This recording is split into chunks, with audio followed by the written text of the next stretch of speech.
Hello students, welcome to our channel Sadhika education class 8। Students, आज chapter data handling से related मैं आपके लिए टेस्ट पेपर लेकर आई हूँ। ये टेस्ट पेपर सीरीज का पार्ट 1 है, पहला टेस्ट पेपर है। इसके बाद मैं इस लेसन से रिलेटेड और टेस्ट पेपर्स डालूंगी। तो क्वेश्चन नंबर 1 आपको जो दिया हुआ है वो फिल इन द ब्लैंक्स है। इसमें जो फर्स्ट पार्ट है, इसमें आपको बोला है कि अगर एक फ्रीक्वेंसी डिस्ट्रीब्यूशन है with classes 0 to 10, 10 to 20, etc. The size of the class interval is 10. The lower limit of the fourth class is dash. आपको बोला है कि एक कोई भी एक फ्रीक्वेंसी डिस्ट्रीब्यूशन है जिसमें 0 to 10, 10 to 20 और आगे आपने करना है और फोर्थ क्लास इंटरवल तक आपको करके देखना है। उसमें फिर बताना है कि लोअर लिमिट क्या है। नेक्स्ट क्वेश्चन में आपको बोला है कि if 35% of the people residing in a locality are Sikhs, then central angle of the sector representing the Sikh community in the pie chart would be dash. इस question paper के सारे answers में भी आपके साथ डिस्कस करूंगी, so don't get worried कि सिर्फ क्वेश्चन पेपर ही है। कैसे सॉल्व करोगे वो भी मैं आपको समझाऊंगी, पूरा सॉल्व करा हुआ पेपर आपको दिखाकर आंसर की पूरी समझाऊंगी आपको। नेक्स्ट आपका जो पार्ट है, थर्ड पार्ट, इसमें आपको बतानी है कि इस डेटा की, ये जो आपको इंडिविजुअल डिजिट्स दिए हुए हैं, ये जो डिस्क्रीट सीरीज दी हुई है, इसमें रेंज आपको कैलकुलेट करके बतानी है। तो रेंज का आपको फॉर्मूला पता होना चाहिए, तभी आप रेंज कैलकुलेट कर पाओगे। बहुत ही फेवरेट क्वेश्चन है टीचर्स का, एग्जाम में ज्यादातर टीचर्स देती हैं इस तरीके के क्वेश्चन 1-1 मार्क में। पार्ट 4 आपका फिल इन द ब्लैंक्स में है कि on throwing a dice once the probability of occurrence of an even number is dash. तो आपको ये बताना है कि अगर एक डाइस को थ्रो करा जाता है तो इवन नंबर की प्रोबेबिलिटी क्या होगी। तो पहले ये जो अभी तक 4 पार्ट्स हमने करे हैं, इसके आंसर्स को मैं एक बार डिस्कस कर देती हूँ, तब मैं आपको क्वेश्चन नंबर 2 भी आगे करवा दूंगी।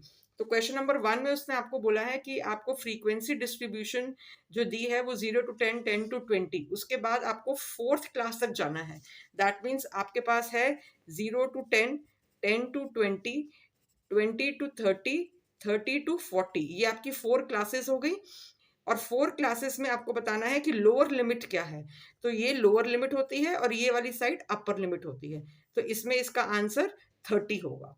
ठीक है। इसी तरीके से सेकंड पार्ट में आपको बोला है कि 35% ऑफ द पीपल जो हैं वो सिख हैं, और आपको बताना है तो इसमें फिर सेंट्रल एंगल क्या होगा उस पर्टिकुलर पाई चार्ट में। तो इसका फॉर्मूला आपको पता होना चाहिए कि ये कैसे कैलकुलेट होता है। इसको आप करोगे 35/100, क्योंकि ये परसेंटेज है। 35/100 इंटू 360, क्योंकि 360 जो है डिग्री जो होता है वो पूरे सर्कल का एंगल होता है। तो इस अकॉर्डिंगली हम इसको सॉल्व करेंगे। तो इसको सॉल्व करने पर आप जब इसको निकालोगे, आप इसका आंसर कट करके 5 7 35, 5 2 10, 2 1 2 एंड 1 is 8। इसको फिर आप करो तो ये आएगा 7 7 7 49, 7 8 56, 7 and 5 2, दैट इज 126 डिग्रीज। तो यही आपका आंसर है यहाँ पे। अब जो थर्ड पार्ट में था, आपको बोला था कि आपने रेंज निकालनी है। तो रेंज आप कैसे निकालोगे? रेंज का फॉर्मूला होता है कि जो भी पूरी सीरीज के अंदर जो सबसे बड़ा वाला नंबर है और जो सबसे छोटा वाला नंबर है, यहाँ पर बड़ा नंबर 61 है और आप सारे में देखोगे तो सबसे छोटा नंबर 20 है। तो इन दोनों को आप माइनस कर दोगे तो आपको मिल जाएगा रेंज। तो 61 माइनस 20 ये होता है 41। ठीक है। अब फोर्थ पार्ट में आपको बोला है कि डाइस को अगर थ्रो करेंगे तो प्रोबेबिलिटी क्या होगी इवन नंबर की। तो डाइस के अंदर टोटल नंबर कितने होते हैं? 6। ठीक है। तो टोटल नंबर 6 है, तो इवन कितने हो जाएंगे? 2 3 एंड 6 ही होगा। इसको मैं यहाँ पे दिखा देती हूँ, 2 3 और 6 होगा, यानी कि 3 फेवरेबल आउटकम्स है। तो 3/6, that means 3 1 and 3 2 which is 1/2। ठीक है। तो ये आपको फॉर्मूला पता होना चाहिए, total number of outcomes, total number of favourable outcomes divided by total number of outcomes, ये फॉर्मूला होता है प्रोबेबिलिटी निकालने का। तो कैंसिल हमेशा करना होता है लास्ट में, अगर कुछ कैंसिल हो रहा होता है तो यहाँ पर अकॉर्डिंगली 1/2 आंसर आ जाएगा। अब क्वेश्चन नंबर 2 को देख लेते हैं। क्वेश्चन नंबर 2 में आपको बोला है what is the probability that a number selected from the numbers 1 2 3 and so on till 15 is a multiple of 4। इस तरीके के क्वेश्चंस बहुत इंपॉर्टेंट होते हैं, आते हैं कई बार एग्जाम में। तो कभी मल्टीपल ऑफ 4 आ सकता है, मल्टीपल ऑफ 5 आ सकता है, 6 आ सकता है, 2 आ सकता है, कुछ भी आ सकता है। तो अकॉर्डिंगली आप इस क्वेश्चन को अगर कॉन्सेप्ट को समझ जाओगे तो आप कर पाओगे। तो इसमें आपको 15 तक दिए हैं, मल्टीपल ऑफ 4 का बताना है कि कितनी प्रोबेबिलिटी होगी कि नंबर जो आप निकालोगे वो मल्टीपल ऑफ 4 हो। अब क्वेश्चन नंबर 3 को हम देख लेते हैं। आंसर अभी मैं डिस्कस करूंगी क्वेश्चन नंबर 2 का भी आपसे। क्वेश्चन नंबर 3 में आपको जो है एक फ्रीक्वेंसी टेबल दिया हुआ है। ये आपको मार्क्स दिए हुए हैं आउट ऑफ 10 और यहाँ पर फ्रीक्वेंसी दी हुई है। तो आपको ये बताना है कि ये जो क्वेश्चंस हैं ट्रू या फॉल्स में बताना है कि क्या ये ट्रू है या ये फॉल्स है।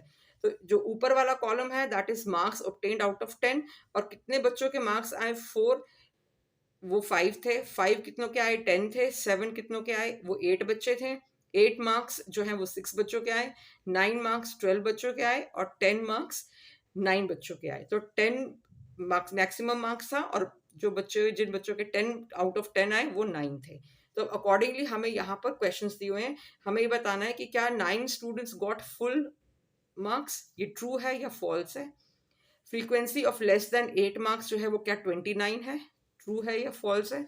Frequency of more than 8 marks is 21, true या false. 10 marks has the highest frequency. अब ये बताना है कि ये ट्रू है या फॉल्स है। तो अब क्वेश्चन नंबर 2 और क्वेश्चन नंबर 3 इन दोनों के आंसर्स भी अब हम डिस्कस कर लेते हैं। तो क्वेश्चन नंबर 2, इस क्वेश्चन नंबर 2 का आंसर यहाँ पर मैं आपको दिखा देती हूँ कि ये जो टोटल नंबर ऑफ हमें आउटकम्स दिए हुए थे वो 15 थे। मल्टीपल्स ऑफ 4 1 से लेके 15 तक में सिर्फ 3 आते हैं, 4, 8 और 12। इसके अलावा और कोई नहीं होगा। मल्टीपल ऑफ 4 मतलब कि 4 के जो टेबल में आ रहे हैं। और total number of favourable outcomes हो गए 3, 1, 2 एंड 3। So these are 3। अब total number of favourable outcomes divided by total number of outcomes जो कि 15 है, 3/15 करेंगे तो आंसर 1/5 आ जाएगा। तो अब क्वेश्चन नंबर 3 के भी आंसर्स डिस्कस कर लेते हैं। तो सबसे पहले हमसे ये पूछा है कि क्या 9 students got full marks. Full marks 10 है तो क्या 9 बच्चों के आए, ये ट्रू है या फॉल्स है। बिल्कुल ट्रू है क्योंकि 9 फ्रीक्वेंसी है तो 9 ही होगा। तो आंसर भी हमारा यहाँ पर ट्रू है। ठीक है। फिर हमसे पूछा है नेक्स्ट में कि क्या frequency of less than 8 marks is 29, ये ट्रू है या फॉल्स है। लेस देन 8 मार्क्स यानी मार्क्स ये वाले हैं, ये वाला नहीं है, ये फ्रीक्वेंसी है। मार्क्स का कॉलम ये है। 8 मार्क्स से कम वो सारे मार्क्स इस तरफ हैं और 8 मार्क्स से जो ज्यादा वाले मार्क्स हैं वो इधर हैं। तो 8 से जो कम मार्क्स वाले हैं उनकी फ्रीक्वेंसी क्या 29 है, ये हमसे पूछा है। तो 8 से कम वाले, 8 का तो यहाँ तक है, तो इनकी फ्रीक्वेंसी को आपको ऐड करना है और फिर बताना है कि क्या वो 29 बनती है या नहीं बनती है। अगर 5 + 10 + 8 हम करेंगे तो ये 23 बनता है, ये 29 नहीं बनता है। तो इसीलिए ये फॉल्स हो जाएगा। ठीक है। अब इसी तरीके से हमें ये पूछा है नेक्स्ट पार्ट में कि frequency of more than 8 marks is 21, यानी कि 8 से ज्यादा मार्क्स तो 9 और 10 ही हुए। तो इनकी फ्रीक्वेंसी ज्यादा होगी 12 + 9, इतने बच्चों के ज्यादा मार्क्स आए तो ये कितना हो गया 21। सो ये भी यहाँ पे भी हमें 21 दिया हुआ है तो दैट इज ट्रू। ठीक है। तो frequency of more than 8 marks is 21 which is true क्योंकि हमने 12 + 9 को करके देख लिया। अब नेक्स्ट पार्ट में हमसे पूछा है कि 10 marks has the highest frequency. ये जो 10 मार्क्स हैं इसकी फ्रीक्वेंसी हाईएस्ट है। तो लाइक फ्रीक्वेंसी के कॉलम में देखेंगे तो सबसे ज्यादा हाईएस्ट तो ये 12 है, ये 9 नहीं है। इसकी फ्रीक्वेंसी 9 है। तो 12 जो है वो हाईएस्ट फ्रीक्वेंसी है और वो 9 मार्क्स के लिए है। तो इसीलिए फोर्थ पार्ट जो है वो फॉल्स हो जाएगा। आई होप आपको यहाँ तक जो है क्वेश्चन समझ में आ गए होंगे और टेस्ट पेपर आपको समझ में आ रहा होगा कि इसको किस तरीके से अटेम्प्ट करना है। अब क्वेश्चन नंबर 4 देखते हैं।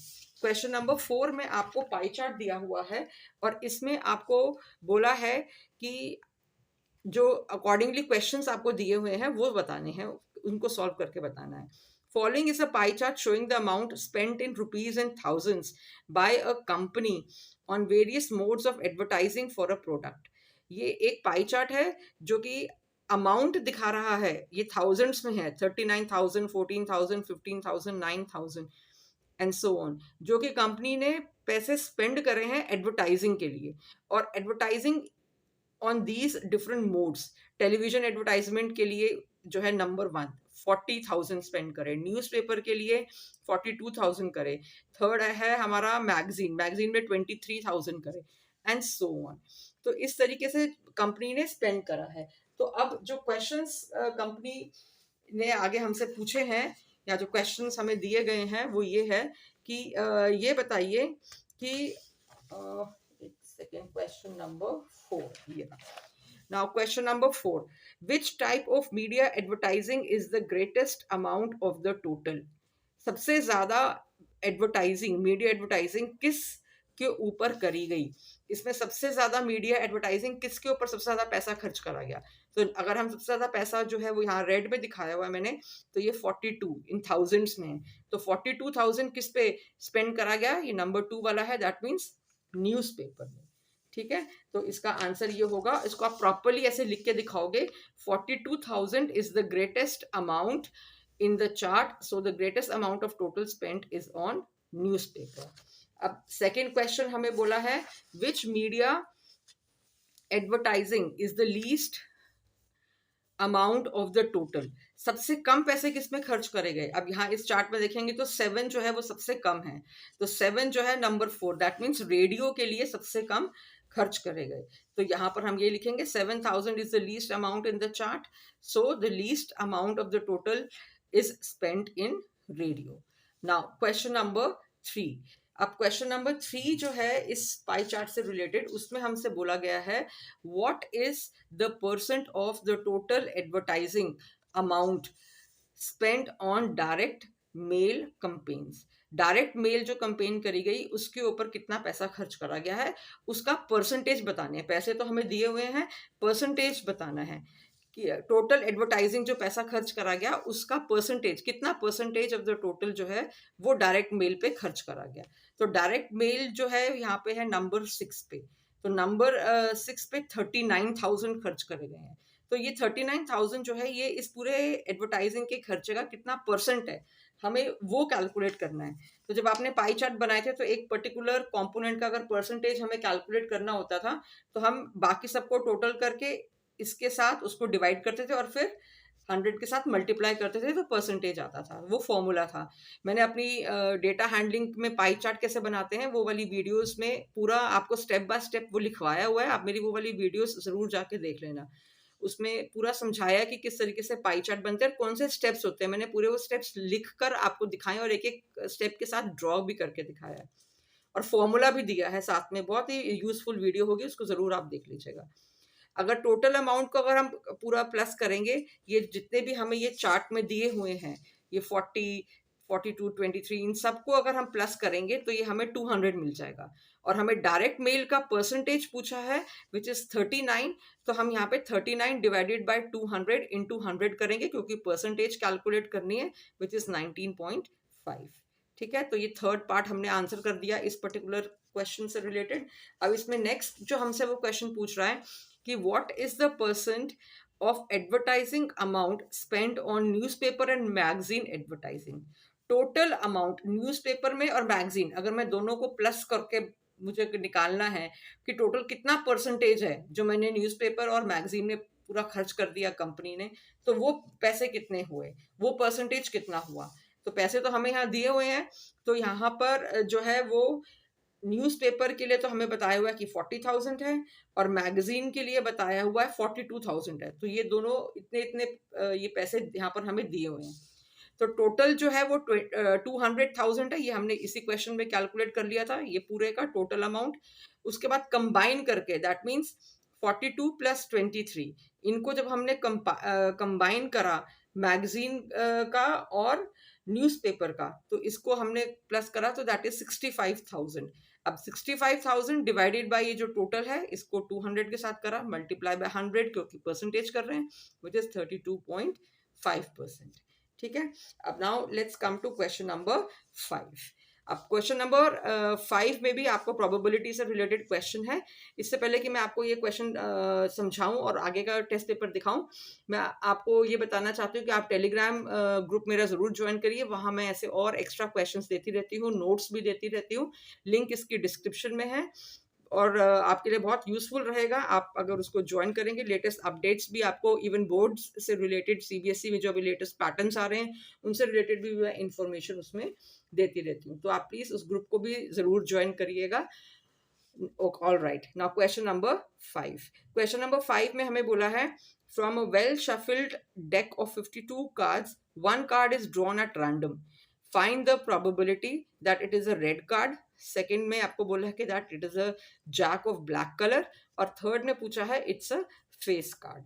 तो 3 पार्ट्स आपको दिए हैं एक ही क्वेश्चन में। आपको इसमें और पार्ट्स भी हो सकते हैं, हो सकता है कि एक ही पार्ट भी दिया जाए। अब 52 जो है वो टोटल कार्ड्स हैं, उसमें से आपको बोला है कि रेड कार्ड बताइए कि क्या प्रोबेबिलिटी होगी कि मैं 52 कार्ड में से अगर एक कार्ड निकालूं तो एक रेड कार्ड निकले 52 कार्ड्स में से। तो इसकी सबसे पहले तो हमने ये लिखेंगे कि टोटल जो है वो आउटकम 52 है। रेड कार्ड्स पूरे डेक के अंदर हमारे पास 26 होते हैं, और जो फॉर्मूला है वो होता है favourable outcomes divided by total number of outcomes. Favourable outcomes हमारे पास यहाँ पर 26 हैं, क्योंकि 26 से रेड कार्ड्स होते हैं। उसको 52 से डिवाइड करेंगे तो आंसर 1/2 आ जाएगा। राइट अब जैक अगर हमें निकालना है ब्लैक कलर का, तो जो जैक होते हैं, जो जे होता है, वो हमारे पास सिर्फ 2 होते हैं ब्लैक कलर के।